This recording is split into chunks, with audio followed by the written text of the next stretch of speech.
Bueno, desde 2006 en México se inició una política en contra de las guerras, en contra de la guerra contra el narcotráfico. Así se declaró por el presidente de entonces, el presidente Felipe Calderón. Y desde el inicio de esta política se ha visto una clara relación entre la puesta en marcha de la guerra contra el narcotráfico y las violaciones a los derechos humanos. Hay un importante índice en aumento de detenciones arbitrarias, de desapariciones forzadas, de tortura, es decir, de graves violaciones a los derechos humanos. Nosotros lo que queremos hacer en Amnistía Internacional es cambiar la perspectiva o cambiar el centro de la narrativa y moverlo desde el sistema de justicia penal, que es donde actualmente se encuentra toda la discusión, a una perspectiva de seguridad a partir del respeto a los derechos humanos.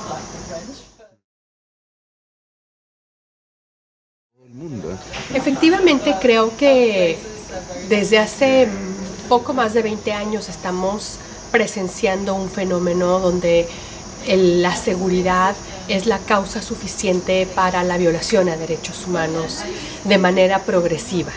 Lo vemos con el terrorismo, ahora lo vemos con el tema de la guerra contra el narcotráfico. Pareciera ser que eso es causa suficiente. Y evidentemente las audiencias están divididas. Hay quien piensa que hay que poner toda la mano dura del Estado al servicio de la seguridad y hay quien piensa que la mano dura del Estado no es suficiente si no se acompaña del respeto por los derechos humanos. El problema es que cuando la mano dura no viene acompañada del respeto de los derechos humanos, cuando no se centraliza la política a partir de la narrativa de los derechos humanos, el sistema de justicia penal es altamente clasificatorio y clasifica a la gente más pobre, a la más vulnerable, a la que no tiene poder político. Y en cambio, tener una perspectiva de derechos humanos hace que los problemas sociales se enfoquen no solamente desde la perspectiva de la seguridad, porque los problemas sociales no pueden ser solo resueltos desde la perspectiva del sistema de justicia penal. Tienen que ser también resueltos mirando otros derechos humanos como los derechos económicos, sociales y culturales. Imaginémonos en un país como México, de 120 millones de mexicanos, donde casi el 50% de la población vive en la pobreza. Ayer salió un reporte con cifras oficiales, donde se menciona que prácticamente 20 millones de niños, niñas y adolescentes viven en la pobreza. Esa es una generación entera. Entonces es una generación que si seguimos implementando únicamente políticas penales, les va a criminalizar. Pero si implementamos también políticas con una perspectiva de derechos humanos, les va a ver desde otra forma, desde el compromiso que tiene el Estado para educar adecuadamente, para que la gente tenga adecuado acceso a la salud y para que las personas tengan adecuado acceso a la educación. Por supuesto, no podemos pensar que solamente la regulación legal va a solucionar los problemas. En realidades tan complejas como las que se viven en Latinoamérica, la regulación legal tiene que venir por programas sociales, por hacer ver a las personas consumidoras no como delincuentes, sino como sujetas de derecho, hacer ver y hacer visibles a las víctimas de la guerra contra el narcotráfico, a las personas que están en búsqueda de sus seres queridos que han desaparecido, en la rehabilitación de la tortura de quienes han sido torturados, en la rehabilitación del proyecto de vida de quienes han sido injustamente detenidos y han pasado 6, 8, 10 años en la cárcel sin haber hecho ningún delito. Tiene que venir no solamente por una regulación legal, sino por una verdadera concepción de reparación a las víctimas, de hacer visible a las víctimas, pero también con un entendimiento de derechos y políticas sociales para quienes están ahora en la marginalidad y en la pobreza. Creemos que la perspectiva global de Amnistía aporta varias cosas. La primera es que aporta una voz sumamente fuerte que puede apoyar a las organizaciones locales que trabajan cotidianamente en el terreno en temas de hacer visible a las víctimas de la lucha contra el narcotráfico. También puede hacer visible que hay otras formas de combatir el problema, no solamente a partir del sistema de justicia penal, pero a partir de una concepción de derechos humanos. Pero también cuando las secciones de Amnistía Internacional nos sentamos a dialogar, podemos entender las diferentes perspectivas que nos aquejan.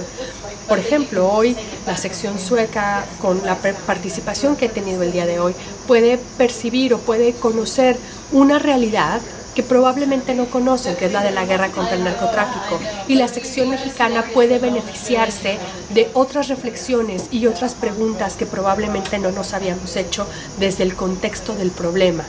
Entonces, sin duda, es un problema que debe tener una voz y una perspectiva global.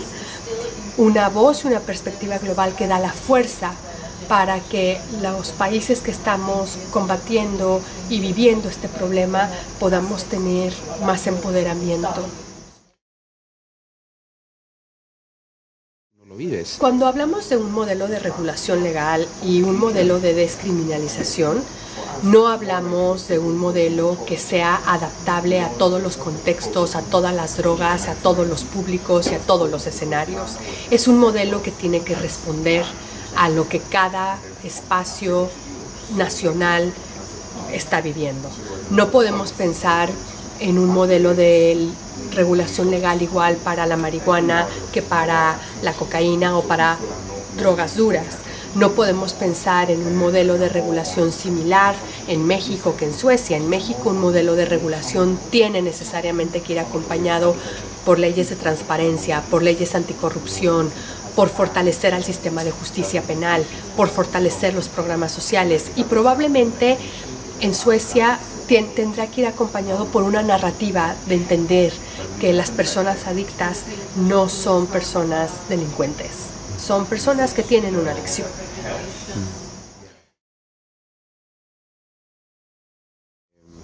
Yo creo que en la práctica tenemos que ir paso a paso y tenemos que aprender cómo lo haríamos en la práctica. ¿Y por qué digo esto? Porque hemos vivido años, décadas de prohibición. Pasar a un modelo de regulación implica mirar experiencias de regulación que ya existen en el mundo. Por ejemplo, en Sudamérica con Uruguay, en Estados Unidos con algunos estados de la Unión Americana, en Europa con algunas regulaciones que tienen España o Portugal. Implica ver esos modelos, implica ver qué ha funcionado o no, implica discutir, implica ir paso a paso. No podemos pensar en abrir la discusión para todos los contextos de manera igual y para todas las drogas de manera similar. Pasar de un modelo prohibicionista a un modelo de regulación legal implica transitar por diferentes experiencias, mirar la evidencia empírica que ofrecen otros contextos y también nunca olvidar que el modelo que hoy tenemos en algunos países no es funcional.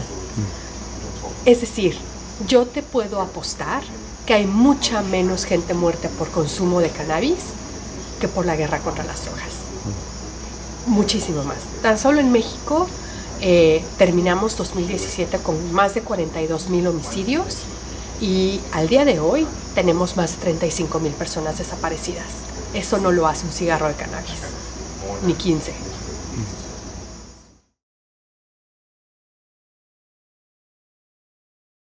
Son formas coadyuvantes, más que excluyentes. No es que primero haya que combatir la corrupción y luego regular los mercados o regular las drogas. Yo creo que son dos políticas que tienen que ir en coadyuvancia. La corrupción se da, al menos en México, en prácticamente todos los servicios públicos, en el acceso a la salud, en el acceso a la educación, de tal manera que una regulación legal de las drogas tendría que ir acompañada por normas jurídicas anticorrupción, por sistemas efectivos de sancionar de investigar los actos de corrupción. No basta nada más con desregularizar o legalmente regular, sino viene acompañado del entendimiento de otros problemas y de también hacer ver que esos problemas requieren atención y soluciones coadyuvantes. ¿Algo más que quieres agregar? Bueno, solamente dar las gracias a Amnistía Suecia por la invitación, por también hacernos ver las preocupaciones que desde el norte global pueden existir, porque en ocasiones cuando se está cotidianamente en medio de la guerra contra el narcotráfico, solamente ves las gravísimas violaciones que ocurren y se olvida, es fácilmente que una olvide las perspectivas de otros países. La visita aquí también me dio la perspectiva de cuáles son los temores, los desafíos, las oportunidades que hay en una sociedad como Suecia. Y solamente decir que Amnistía Internacional tiene que ganar relevancia en esta discusión y seremos capaces de establecer una política global que no solamente nos haga relevantes en la discusión, pero que también nos haga relevantes en la investigación y en la incidencia de este tema. Muchas gracias. Gracias a ti.